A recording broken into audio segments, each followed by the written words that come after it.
Hello! Today, we've got a few stories for you. One about a guy who doesn't need any advice and actually feels pretty good about himself, and a couple who could probably use some thoughts and advice.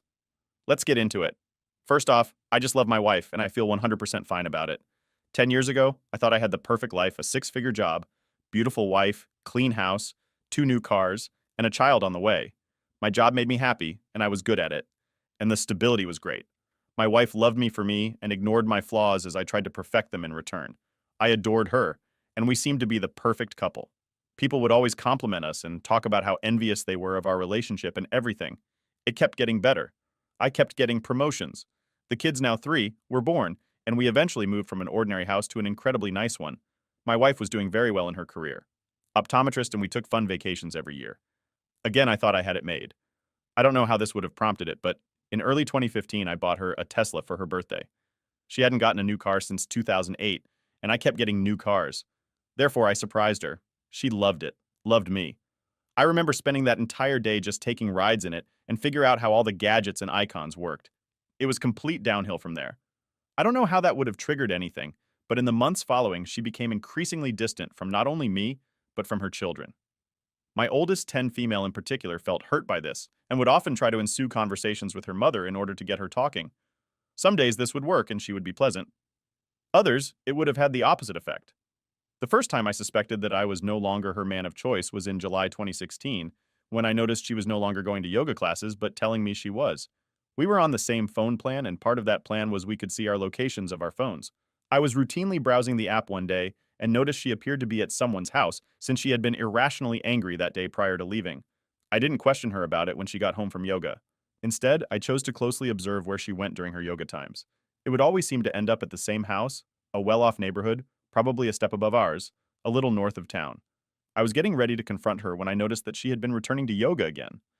During this period, she became incredibly distant and hormonal. My entire family had noticed this behavior going on for over a year now, but I had had enough. I sat her down and asked her what was going on. She gave me the cold shoulder, and when I questioned her about the yoga locations, she accused me of stalking, invading privacy, and being a great dick. That's when I asked her, "Are you cheating on me?" Of course, the answer was no. What followed in the weeks to come was distrust, hatred, and plain anger towards me. It was clear she knew I had caught on and was now trying to play the "I can't believe you'd think this" victim card. But I knew I saw through it all. When she finally admitted she had seen and slept with another man, that's when I made my mistake. I forgave her. She told me she loved me. She loved her family. And in that moment, I believed her. I thought she could change. I was wrong. We tried marriage therapy. We tried taking adult days. It seemed to work. We were happy. And she was genuinely having fun. And it seemed like I had the old her back. I was relieved. This allowed me to pour more time into my kids and my work and have less stress overall. My business trip to San Diego, I live on the East Coast, USA, was cut short. My colleague fell ill, and our clients insisted that we reschedule. It was a hassle, but we caught the next flight out and returned home. I'm not sure why I didn't tell her I was coming home, but I just didn't. Maybe I wanted it to be a surprise. The only surprise I received when I pulled into the driveway was seeing a Ford SUV in my garage and found not one, but 2 men in my bed with my wife. This all happened yesterday. I'm finally putting it into words. My wife started babbling when it happened, desperately trying to explain. I heard none of it. I walked out of my room, went to the basement, and poured myself a drink. I could hear the man upstairs leaving, and when I returned upstairs, it was my wife sitting there, closed with a sad smile on her face. She started talking, but I wouldn't have it. I told her to get out. I told her to get out of my house. I informed her that I'd get her stuff to her by the end of the week. She tried to pull the, "What about the kids?" Bullcrap, but I was just done. I'm sad, but not for her. I'm sad for my kids, and I'm sad for whatever poor soul she meets next. I will fight hard for my kids, but my biggest fear is losing them. I know the court will rule incredibly in favor of mothers. I hope they realize that I've spent the last 3 years doing my best to mend a broken marriage for my family, and nothing has worked. I told my kids this morning. They asked why Mom didn't spend the night last night. I didn't make them go to school that day. They're all upstairs together. This whole situation is terrible for everyone involved. It could have been completely preventable. I don't pity my wife. I hope that she has one label for the rest of her life: cheater. I wanted to follow her. I want people to know she's a prominent optometrist in our area. This could very well hurt her business if word spreads, which it very well may. I thought you should know. A happy update. Greetings again. Not sure if you remember me. I posted here around 2 months ago with the story of how I caught my wife cheating and what it did to our family. I was incredibly distraught. But as of July 13th, 2018, our civil court case is officially concluded. It was a quick and easy process, and I was victorious in everything. I'm not sure if this violates any rules, so mods, please feel free to remove. But I figured since I received such positive support for my last post, it would be my duty to post an update. Please feel free to skip over the long paragraphs if you don't want to read. I'll post too long. Didn't read at the end. 2 months ago, I came home from a business trip to find my wife in bed with two men. This was after multiple years of her deliberately deceiving our family, and I was foolish enough to take her back after I already caught her cheating with someone much older and much richer than me. After telling her to get out, she became hostile and threatened to take my kids away from me. I was beyond concerned at this point. I've heard horror stories in the courtrooms about mothers getting their way no matter what, so I had no idea what to expect. I had to take time off from work this summer because I was consistently feeling sick and couldn't deal with the thought of my ex-wife watching over our children if they grew up anything to be like her. I'll consider myself a parental failure. I put in my plea for full custody and officially filed for divorce on May 21st of 2018. I hired a lawyer for my best friend at work who initially tried to do it all for free after he heard what happened, but I simply wouldn't feel right, and he hopped on the case. Together, we went through my phone records, her phone location records, and gathered everything we possibly could to build our case.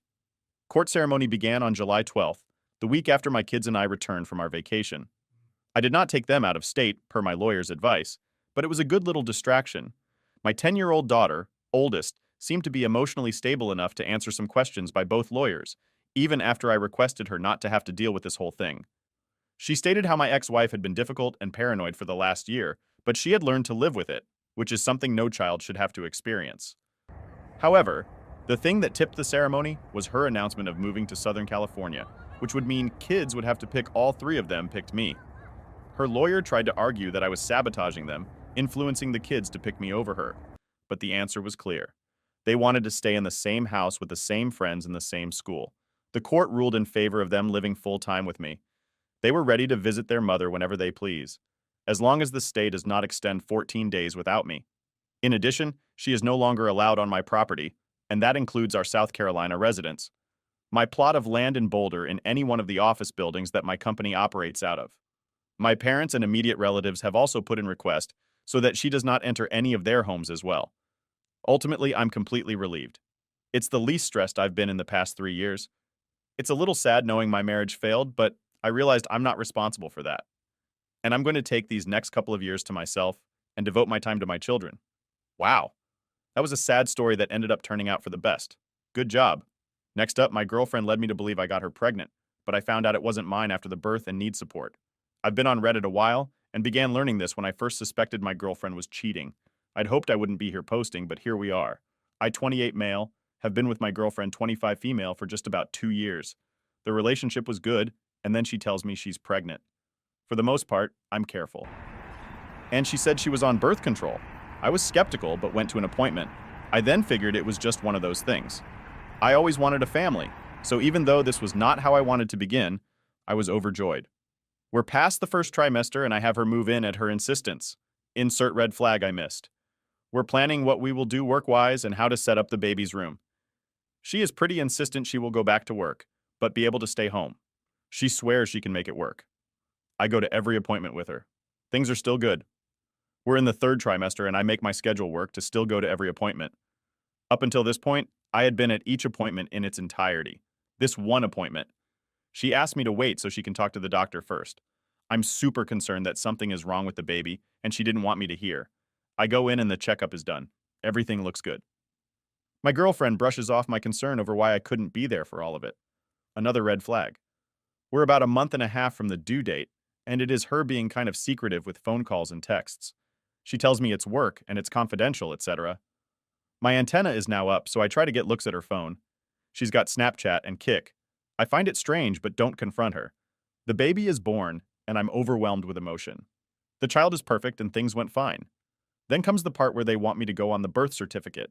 My girlfriend becomes really insistent about it. She's constantly asking me to do it and seems way more anxious than I've ever seen her. Here's a red flag I didn't miss. I don't do it. We have an argument. But she stops pushing. I think it's because she knows how suspect it looks already. We're home, and she has to go tend to the baby. After I woke up, I noticed she set her phone down to go to the baby. I couldn't help it and looked. It was still unlocked. I start looking for texts or calls. I then find a whole conversation on Kik with a guy. All the updates of her appointments, pictures of her and the baby. Then I see it. The place. She says she thinks it's his child. I confront her and she apologizes. She admits the baby could be mine or someone else, but she thinks it's mine. I demand a paternity test and leave. It's been about a week since the confrontation. The results came in yesterday and the baby isn't mine. She's gone to live with her mother. Here's the best part. It took me a lot of digging, seeing as all I had were usernames. She talked to him, to the fathers, her boss. The secrecy was for him, the boss or the wife, and 4 kids in middle and high school. I found the wife on Facebook and sent her all I had, including texts from my girlfriend saying it is. I'm heartbroken in so many ways. I'm lucky in a lot of ways here, but I'm so hurt. This has completely changed my whole outlook. I'm bitter, angry, and untrusting. I have no idea how to recover from this. Next up, my entitled sister wants to steal our deceased grandmother's apartment out from under me. So the guy she's cheating on her husband with can move in instead, and she can see him easier. I just needed a place to complain because I'm upset. So it's cool if nobody sees this, replies Sir. If you do read this and things make no sense, no promises to be coherent. Anyways, hold on to your hats and get ready for a train wreck. Fellas, my sister mid-30s is probably the worst case of entitled I've ever seen.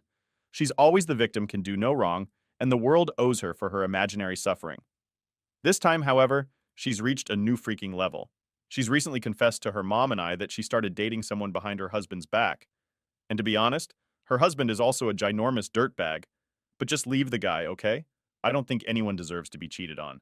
And even though he totally freaking sucks, an affair doesn't constitute as some kind of just punishment. It's messy, gross, and not worth it. Save everyone the extra headache. Now, our grandma passed away at the end of August. It hasn't even been a month since she passed, and since she was terminally ill. We did have time to discuss some things and make arrangements for others. She lived in an apartment that's attached to our mom's house, and we had talked about me moving into it after grandma passed, and everyone thought it was a good idea because my grandma had things like no slip railings, kitchen tools, gadgets for arthritic hands, etc. And I'm also disabled and could benefit from the same equipment. Come to find out my piece of crap. Sister thinks that it'd be a cool idea to have her marital affair move into our mom's property instead so she can use our mom as some kind of cover for her affair. And I am absolutely repulsed and livid. We were all just starting to let my sister come around again because after grandma passed, she seemed like it had really affected her and she was really turning over a new leaf. But it's all because she wants her boyfriend to move in. I don't think anyone is going to fly with the idea. I just can't believe that she even thought it would be a viable option and something that she could even suggest to us. Why don't you just assume that we'll help her cheat on her husband? I want no part of it. I will not be an accomplice. Also, her justification for suggesting he move in is because original poster doesn't seem to be in much of a rush to get up there. Like, yeah, I found our grandma deceased less than a month ago. Sorry, I haven't been in a hurry to erase grandma from her home. Sorry, I haven't been sorting through all of her belongings and getting them ready to be rehomed or donated. I wish I could keep every trace of her, and the fact that I have to get rid of anything at all hurts. And I'm sorry, I haven't done it yet. But maybe try having a little freaking empathy. I've decided that I'm kicking my sister out of my life again. Each time. I think she's capable of changing. She shows that she's still the same horrible, selfish person. And I'm done falling for the charade. Have fun with the inevitable divorce proceedings. Good luck explaining all this bullcrap to your kids, too. Update. There were so many good points made in the last thread that my mom and I hadn't really thought of, such as my sister potentially getting kicked out and needing somewhere to stay, waiting until after I have moved to tell her husband about their affair, ways to tell him, etc. And all of these things have been taken into consideration moving forward. My family and I have begun going through Grandma's belongings, and it's definitely been bittersweet because it hurts to see her things go and her existence dissipate even more. But we've also found so many family photos and keepsakes and overall good memories. I even found a box that belonged to my great-grandpa, and it had his pocket watch and a locket with a photo of my great-grandma in it. My sister did manage to bully her way into the apartment for a few hours so she could pick out what keepsakes she wanted. But joke's on her because I hid all the things Grandma wouldn't have wanted her to take. She walked away with not much more than a decorative bowl. She is starting to drop the narrative that her boyfriend can move into the apartment now that she sees that we are serious about me being the new tenant. But she did make some little comments to let me know that it's not forgotten.